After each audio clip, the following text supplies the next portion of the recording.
조합제TV 시청자 여러분 안녕하십니까. 2021년 1월 3일 밤 9시 45분입니다.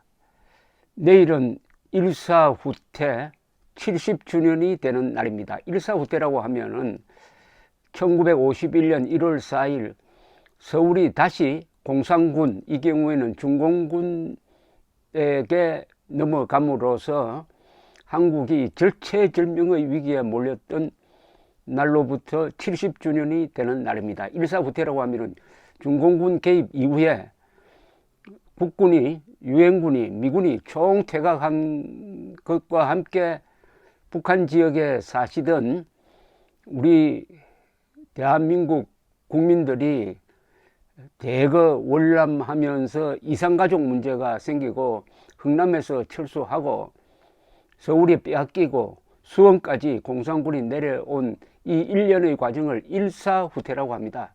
그해 겨울 매우 추웠습니다. 미국 사람들이 쓴 책 보면은 The Coldest Winter라고 합니다. 미군이 싸운 역대 전쟁 중에서 가장 추웠다는 이야기입니다.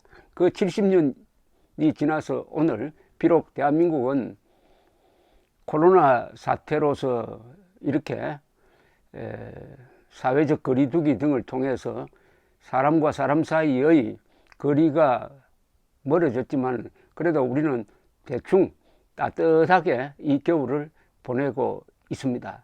이게 다 한국이 지난 70년 동안 참 고마운 사람들과 인연을 맺었던 덕분입니다. 그 고마운 사람들, 이승만 대통령, 6.25 때 미군 파병을 신속히 결단했던 트루만 대통령, 당시에 외교 전략을 총지휘했던 딘 애치슨 국무장관, 그리고 조지 마샬 국방장관, 메가더 유엔군 사령관, 워크 중장, 이분은 미 8군 사령관으로서 낙동강 전선을 사수했다가 70년 전에 한국에서 교통사고로 돌아가셨습니다. 그 후임으로 온 매튜 리치웨이 장군, 그러니까 수원에서 원주까지 내려왔던 이 공산군을 다시 밀어 올려가지고 서울을 다시 수복한 리치웨이 장군입니다. 후임으로 온 벤프리트 장군, 정말 여러 미국의 영웅들이 대한민국을 구했는데 정말 좋은 분들이었습니다. 여기 등장하는 미국 사람들은 2차 세계대전 때 또는 1차 세계대전 때 싸웠던 역전의 용사들이었습니다. 자, 이런 고마운 사람들의 은혜로서 우리가 지금 이런 위대한 문명을 만들어서 이런 어려운 사정에서도 일상을 잘 이어가고 있습니다. 그런데 한국에 정말 큰 위기가 왔습니다.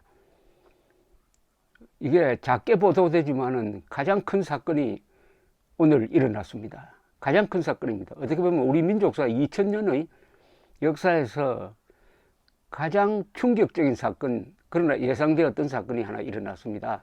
그게 뭐냐? 작년에 대한민국 국민 인구가 줄었습니다.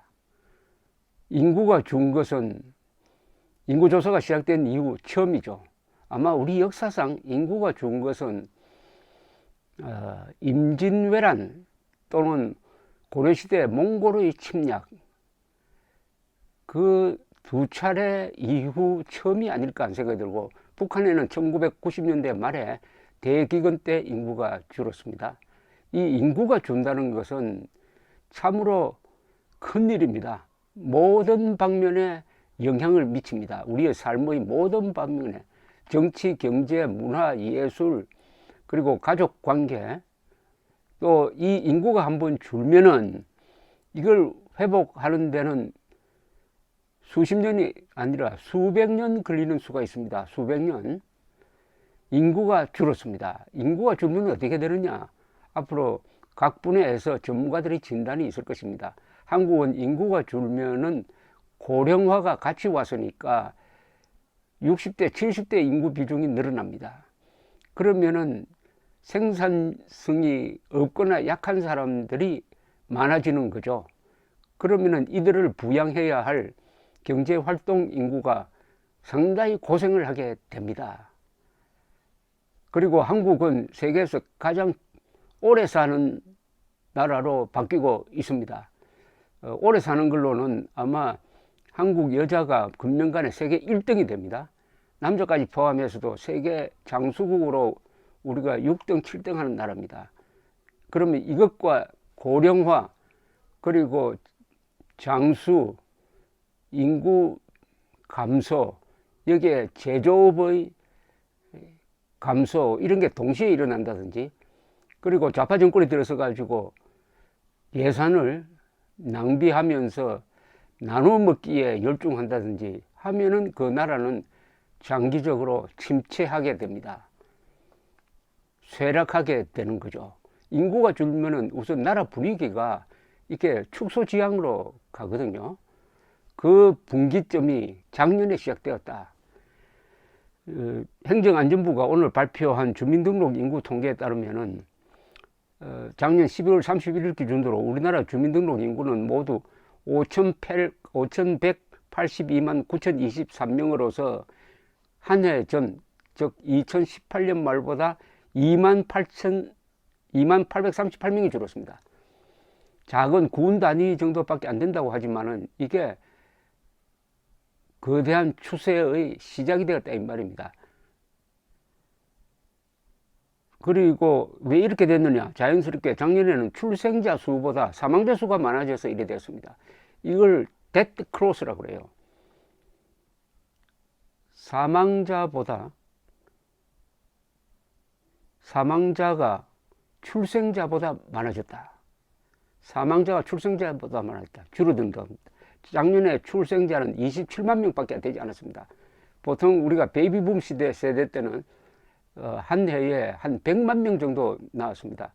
27만 5,815명을 출생했는데 이마저 1년 전에 비해서 10.65%나 줄어든 숫자입니다.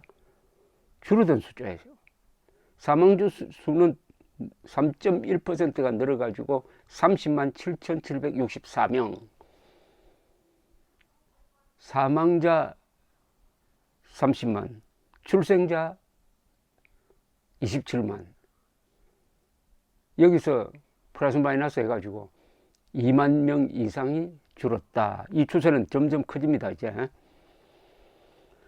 연령대별 인구를 봤을 때 현재 50대가 16.7%로 인구수로는 가장 많습니다. 이어서 40대 16%, 30대 13.3, 20대 13.1, 10대 9.2, 10대 미만 7.7 이렇게 되는데 40대와 50대를 합쳤을 때 32.7%가 됩니다. 전체 인구의 3분의 1인데 60대 이상도 만만치 않습니다. 24%나 됩니다. 전 인구의 4분의 1이 60대 이상의 고령층으로 들어가니까 이런 고령화는 일본 다음으로 한국입니다. 이 추세가 가속도가 붙습니다. 그리고 1인 가구가 늘고 있습니다. 1인 가구, 혼자 사는 사람들이 늘고 있다는 거죠. 지금 세대수는 현재 2,300만 세대인데 과거는 한 세대당 인구가 4명쯤 됐는데 요사이는 그렇지 않습니다. 2,300만 세대니까 2명 남짓합니다.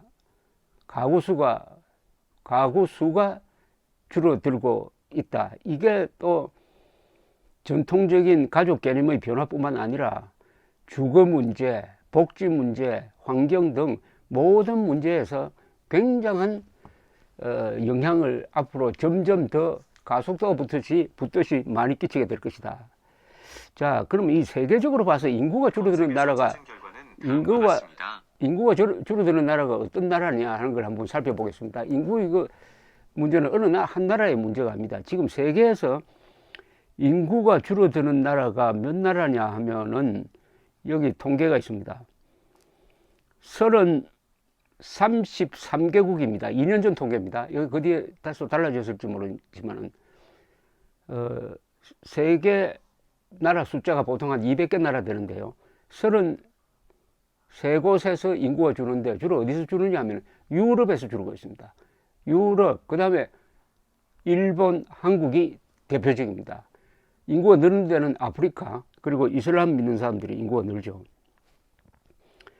중요하게 줄어드는 나라를 보면은 폴란드, 루마니아, 스페인, 포르투갈, 일본, 쿠바, 푸에르토리코, 몰디브, 베네수엘라 등등 이런 나라입니다.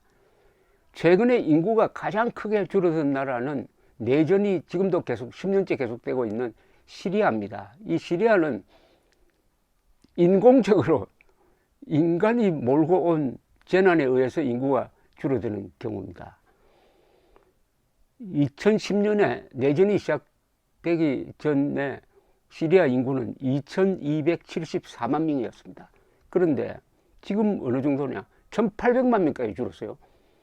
10년 동안에 전 인구의 20%가 죽든지 한 50만 명이 죽었습니다.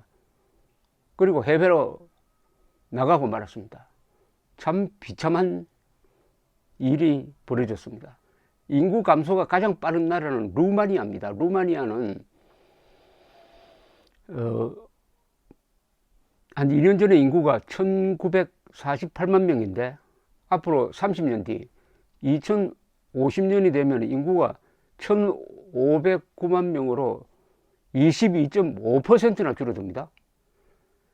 라트비아, 일본도 거의 이 정도 순으로 인구가 줄어들게 됩니다. 그러면은 세계 전체 인구는 어떠냐? 세계 전체 인구는 또 늘고 있습니다. 전체적으로는 인구가 늘고 있어요. 세계 인구를 보면은 1950년 우리 6.25 전쟁 났을 때 세계 인구가 26억이었습니다. 근데 요새 인구가 얼마냐? 약 80억입니다.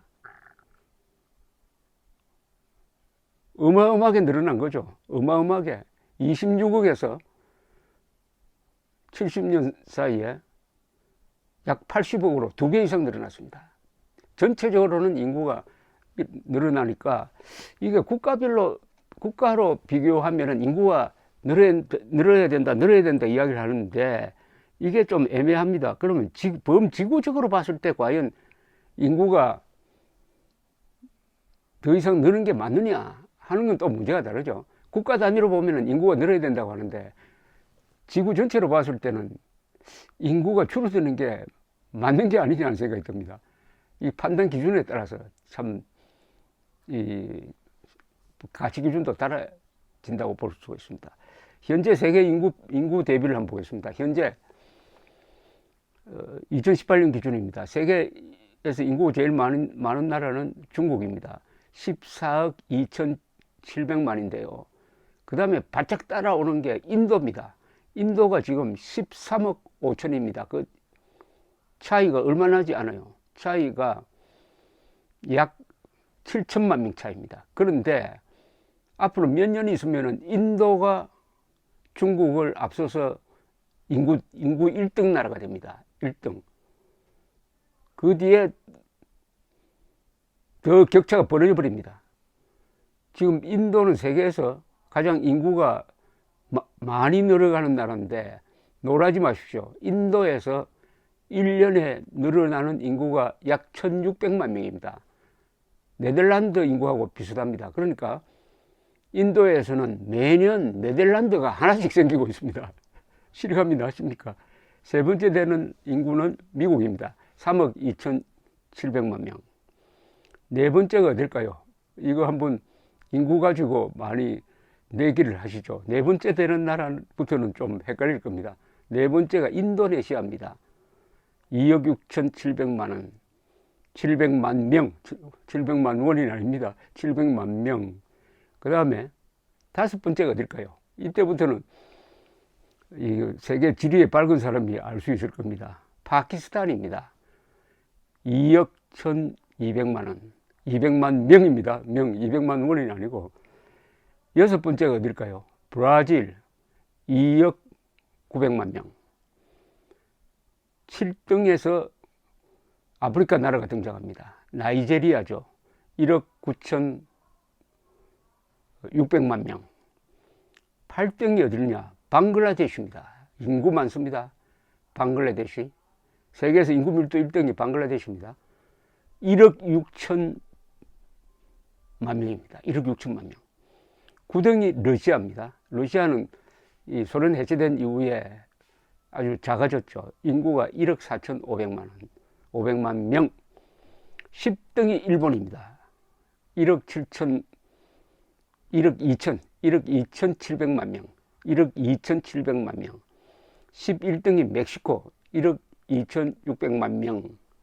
12등이 에티오피아입니다. 흔히 에티오피아를 가난한 나라로만 아는데 인구 대국이라는 걸 잘 모르시죠? 1억 1,000만 명입니다. 그 다음에 필리핀입니다. 필리핀도 우리가 가난한 나라로만 알지만 인구 대국입니다. 1억 1,000만 명입니다. 필리핀 사람들은 영어를 하기 때문에 해외 취업자가 참 많습니다. 그 다음에 14등이 이집트입니다. 이집트가 1억입니다. 15등이 베트남입니다. 베트남 인구 많습니다. 나라가 길쭉하고 일본하고 거의 같습니다. 베트남이 9,500만 명인데 베트남은 인구가 급속도로 늘고 있습니다. 16등이 콩고, 아프리카 콩고. 17등이 유럽에서 가장 인구가 많은 독일입니다. 8,300만 명.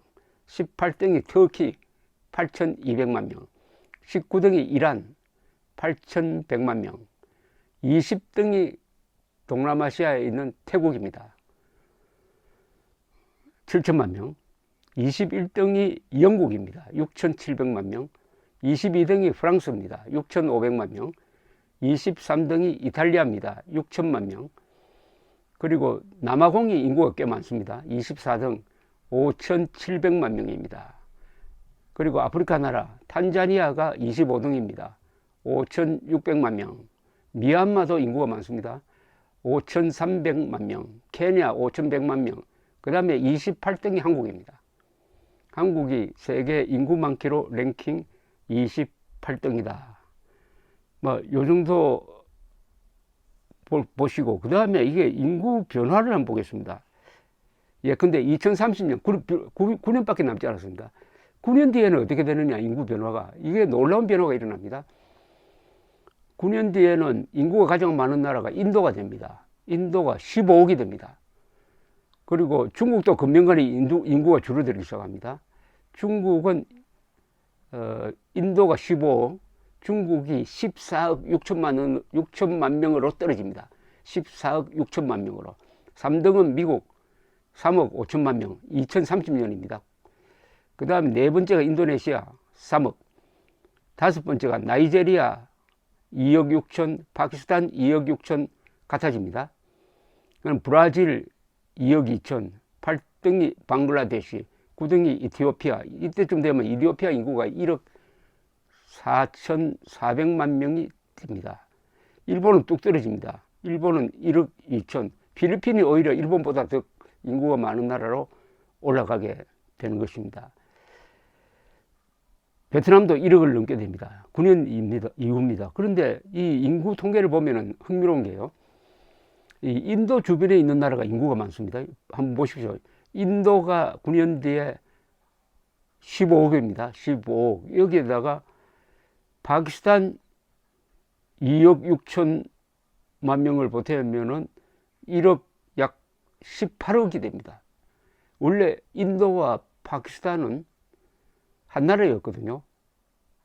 무갈 제국 시대에도 한 나라였습니다. 18억이 됩니다. 그럼 여기다 방글라데시를 붙여야 됩니다. 방글라데시 인구가 9년 뒤에는 1억 8천만 명이 됩니다. 그러면은 방글라데시, 파키스탄, 인도를 보태면은 원래 이 한 문화권입니다. 영국이 한 단위로 통치를 했던 나라인데 독립하는 과정에서 종교로 나눠졌습니다만은 한 문화권이죠. 인도 문화권입니다.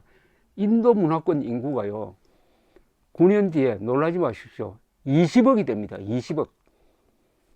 20억. 중국 15억. 그러면 여러분들이 생각하는 이 세계의 인구 판도에 큰 의외점이 있다는 거 아시겠죠? 인도가 옛날부터 중국보다도 인구가 많았습니다. 왜 그럴까요? 인도는 산이 별로 없고 비옥한 농토가 있었습니다. 그래서 인도를 기반으로 한 세계 제국이 몇 번 일어났는데 그게 최근에 있었던 게 무갈 제국입니다. 무갈 제국은 16세기부터 19세기에 걸쳐서 있었는데 이때 무갈 제국이 지배한 면적이 바로 아프가니스탄, 방글라데시, 파키스탄, 인도였습니다. 얼마나 큰 나라였습니까? 세계에서 그때도 세계에서 인구가 가장 많았습니다.